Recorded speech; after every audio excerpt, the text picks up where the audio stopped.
Denny Hamlin did everything right this year. He won 4 races, he built a lead nobody else in the garage could touch. And now NASCAR is telling him none of it counts. Right when he was about to become a champion, the championship itself got deleted. Here's the situation in plain terms.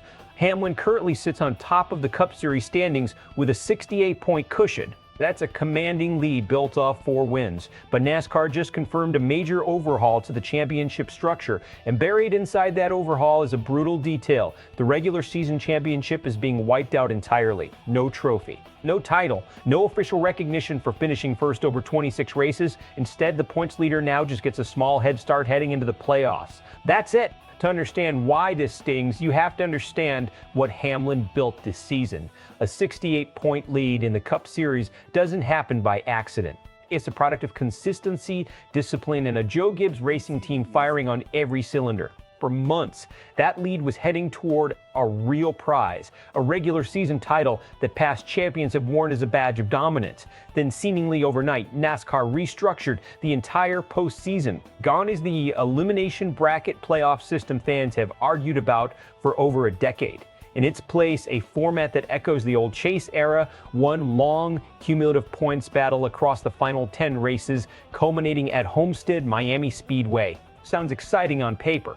But one casualty of that redesign is the regular season crown, and Hamlin happens to be the guy standing directly in the blast radius.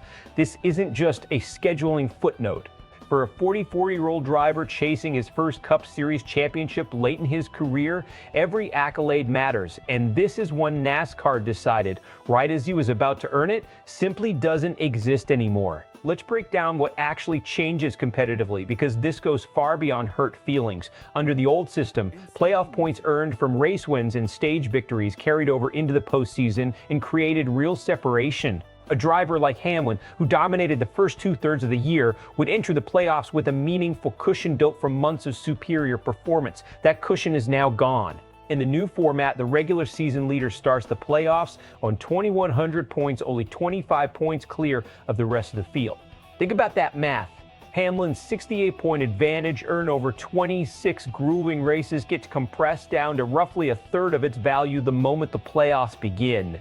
That's a seismic shift in incentive structure. NASCAR is essentially telling every team what you do in the regular season barely matters anymore. What matters is who peaks during the final 10 races. On one hand, this could be brilliant for the sport. A tighter margin means more drama, more comeback stories, more unpredictability heading into Homestead.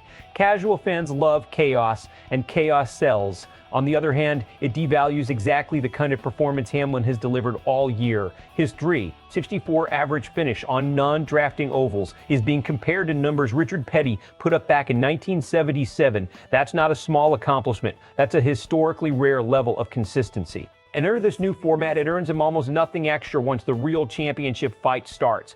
Is that smart or dangerous? Depends who you ask. From a business standpoint, NASCAR wants tighter racing and bigger playoff moments. From a competitive integrity standpoint, they just told their most dominant driver of the season that dominance barely counts. That's the tension at the center of this entire controversy. The reaction has been split right down the middle. One side of the fan base is furious on Hamlin's behalf, arguing the NASCAR moved the goalpost the exact moment he was about to clear them. It feels personal, even if it technically isn't. The other side is embracing the chaos. These fans want unpredictability. They don't care who dominated the regular season. They want a white-knuckle final stretch where anyone in the top 16 has a real shot. Media analysts are largely framing this as a business decision dressed up as a competitive one. More drama at Homestead means more eyeballs, more storylines, and a bigger made-for-TV finale. Hamlin's own reaction says plenty about where he stands. He didn't hold back, essentially accusing NASCAR of stripping away the one accolade tied directly to his own success, a claim that's going to follow this storyline all the way into the playoffs. So where does this go from here? 2 scenarios. Best case for Hamlin, he shrugs off the frustration, rides the momentum of his 4 wins into the playoffs, and uses that slim 25-point cushion as fuel rather than an insult.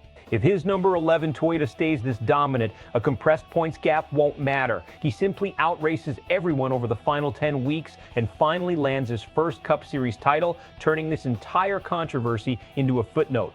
Worst case for Hamlin, the smaller cushion opens the door for a hot late season run for a rival team. one bad pit call, one mechanical failure, one aggressive move that doesn't pay off, and Hamlin's incredible regular season gets erased twice, once by the rulebook and once by the results. Both scenarios are live.